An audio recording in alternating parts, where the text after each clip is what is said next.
Comilla cantonment বাংলাদেশের অন্যতম প্রাচীন ও ঐতিহাসিক সেনানিবাস। এটি ঢাকা-চট্টগ্রাম মহাসড়কের পাশে অবস্থিত। ব্রিটিশ আমলে প্রতিষ্ঠিত এই ক্যান্টনমেন্ট মুক্তিযুদ্ধকালে গুরুত্বপূর্ণ ভূমিকা পালন করেছে।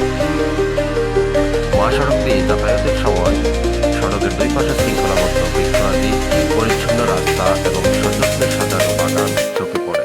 সেনানিবাসের ভেতরের ঐতিহাসিক স্থাপনা ও আধুনিক অবকাঠামো এই এলাকার সৌন্দর্যকে বহুগুণে বৃদ্ধি করেছে। জাতীয় প্রতিরক্ষায় এই ক্যান্টনমেন্টের গুরুত্ব অপরিসীম। পাশাপাশি এটি স্থানীয় অর্থনীতি, শিক্ষা ও যোগাযোগ ব্যবস্থা ইতিবাচক প্রভাব ফেলেছে। সব মিলিয়ে কুমিল্লা ক্যান্টনমেন্ট শুধু একটি সামরিক ঘাঁটি নয়, বরং